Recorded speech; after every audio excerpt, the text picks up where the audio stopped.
నమస్కారం అమ్మా. నమస్కారం తల్లి. మనం జరుపుకునే 9 రోజుల బతుకమ్మ పండుగలో ఒకరోజు అలిగిన బతుకమ్మ అని మనం జరుపుకుంటాం. ఆ రోజు ఆ బతుకమ్మకి ప్రసాదం సమర్పించడం అంటే ఎందుకు చేస్తారు?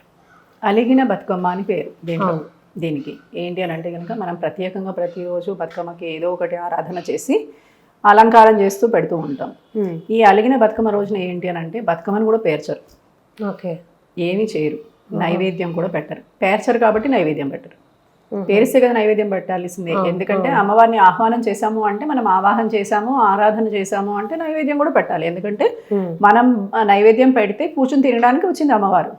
తిని మనల్ని అనుగ్రహిస్తుంది. అరే ఎంత భక్తిగా చేశారు వీళ్ళని అనుగ్రహిద్దామని వస్తుంది. అలాంటప్పుడు అమ్మవారిని పిలిచి ఏమీ పెట్టకుండా ఉత్తి చేతులతో పంపించకూడదు. మన సాంప్రదాయం ఏంటి, ఎప్పుడు ఈ దేవతని కూడా ఉత్తి చేతులతో పంపించాం మనం. మనం ఎవరింటికైనా, పెద్దవాళ్ళ ఇంటికి వెళ్ళినా, బ్రాహ్మణుల ఇంటికి వెళ్ళినా, పండితుల ఇంటికి వెళ్ళినా ఏం చేస్తాం, ఏదో ఒకటి పట్టుకెళ్తాం, పూలో పళ్ళో ఏదో ఒకటి పట్టుకెళ్తాం. ఎందుకు, ఖాళీ చేతులతో వెళ్ళకూడదు అని. ఇది భగవంతుడు కూడా మనము అన్వయిస్తాం. మన సాంప్రదాయం ఎంత విశిష్టమైంది అని అంటే నీకు ప్రతి అణువణువు నేర్పిస్తూ ఉంటారు. ఇక్కడి నుంచి అయ్యో నువ్వు ఇది చేయకపోతే ఇంకా చేయక్కర్లేదు అనుకునే అవకాశం ఉంటుంది. అలా కాదురా, నీ యొక్క తెలివిని ప్రదర్శించాల్సిన సమయం వచ్చింది. ఆ తెలివి ఏంటి అంటే కనుక నాలో ఇంత కళ ఉంది బాబు అని చేసి చూపించేది. ఈ రోజున అమ్మవారు అలిగి ఉంటుంది అని చెప్పేసి అలిగిన బతుకమ్మ అని చెప్పి ఈ రోజున అమ్మవారికి ఏమీ చేయరు. అమ్మవారిని పిలవడం కానీ నైవేద్యం పెట్టడం కానీ ఏమీ చేయకుండా ఉంటారు. కాబట్టి ఇది అలిగిన బతుకమ్మ అని పేరు. అయితే ఒకరోజు ఆడవాళ్ళకి చక్కగా అన్నిటి నుంచి ఫ్రీ అనుకుంటారు కొంతమంది.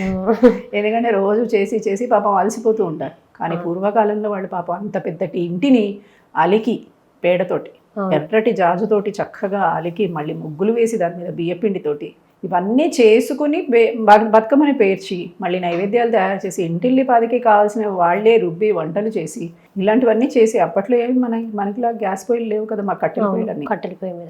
అలాంటి సమయంలో కూడా వాళ్ళు ఎప్పుడూ అనుకోలేదుట ఇది కష్టమో ఇవాళ రోజు వదిలేద్దామా అని. ఇవాళ రోజున మనకి అన్నీ సులువైపోయినా కూడా మనం మాత్రం ఏంటి అని అంటే కనుక ఏ రోజైనా ఒక హాలిడే దొరికితే, ఆఫీస్ నుంచి హాలిడే దొరికినా కూడా అదేదో పార్టీ పండుగలాగా ఉంటుంది మనకి. అలాగే మనం చేసే పండుగ 9 రోజులు చేసినా, 40 రోజులు ఒక దీక్ష తీసుకొని చేసినా దాంట్లో ఎప్పుడు ఏ బ్రేక్ దొరుకుతుందా అని ఆలోచించే విధానమే మన మైండ్లో వచ్చేస్తూ ఉంటుంది. అలా కాదుట ఇది.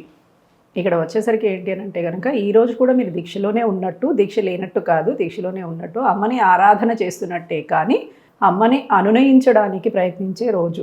ఓకే. గౌరమ్మని కదా, గౌరమ్మనో లక్ష్మీదేవినో ఆరాధన చేస్తారు. దీంట్లో 2 రూపాలు.